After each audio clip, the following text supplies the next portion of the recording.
Right now you might see only a few players after practice, but just moments ago, it was filled with 90 players ready to defend the MEAC title. That's called technique. You gotta have it to play this position. Today in the Hornet Report, I'm gonna be covering defensive backs, their technique, and what it takes to make the 2008 season a success. They're called heat-seeking missiles, the core of any defense, the linebackers. Today in the Hornet Report, we're covering them. As you see from the scoreboard, it was a tough one here at Alumni Stadium for the Delaware State Hornets. They were defeated by the Central Connecticut State Blue Devils 28-10. Here's how it happened. This year's wrecking crew will have to replace last year's first-team All-MEAC performer, Russell Reeves. But Coach Hall feels the unit he has this year will be very effective. Well, I think the expectations are pretty high. I think the bar has been raised from the veterans that we have coming back. And I think the experience and the leadership that they provide and continue to improve on will pay off come September 4th. I asked Coach Hall what separates the good linebackers from the greats. He said it's simple. You got to have a heart of a lion. I'm Blake Saunders at Alumni Stadium, DSUHornets.com. I think a lot of them need to be confident in what they're doing. You know, believe in what they see.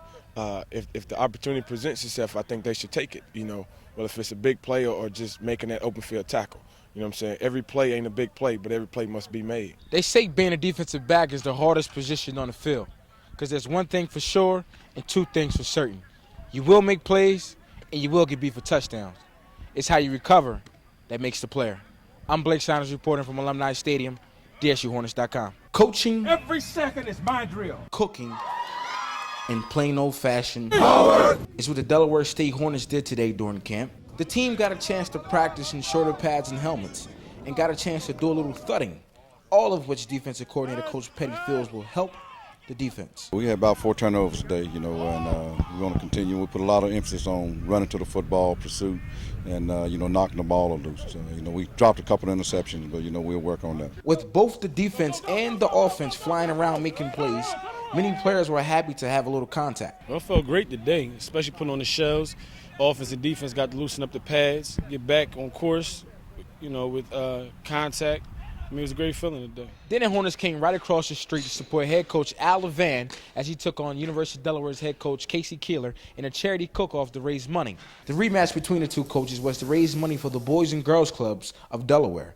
Coach Levan was supported by the team, cheerleaders, and loyal fans. Anytime you get the opportunity for two schools to get together for a worthy cause, whether it's this event, a championship game, or a game in the future, is going to serve and benefit the students of both universities. Although tonight's event was only a battle in the kitchen, both coaches agreed they would love to battle on the field. The level that Coach Levan has gotten this football program, I mean, it's obvious that they're only going to keep on getting better and better and better.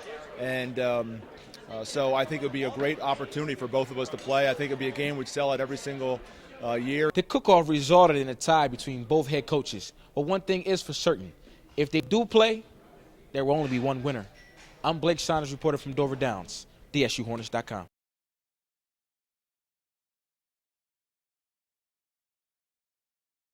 January 20th, a day that will go down in American history. The day Barack Obama became the first African-American president, the 44th president. I'm going to show you how a group of students, faculty, and staff turned a simple phrase of yes we can to yes we did. As millions packed the nation's capital to witness the historic inauguration of Barack Obama, a large group of the university students and faculty celebrated this memorable moment together. This was a historic event, a historic moment in our time that I thought it was necessary for us to have this event. Before Obama became the center of attention, many gathered in the lobby to enjoy the event's food and beverages, brought T-shirts for $2. $2. and talked about the soon-to-be unforgettable moment. So many people are excited that Obama's the president. Nobody thought in a million years that a black man would be president. And just before that moment of the first black president being sworn into oath, a crowd packed this auditorium. They waited, patient, anxious. And just as they introduced Barack Obama into the inauguration, excited.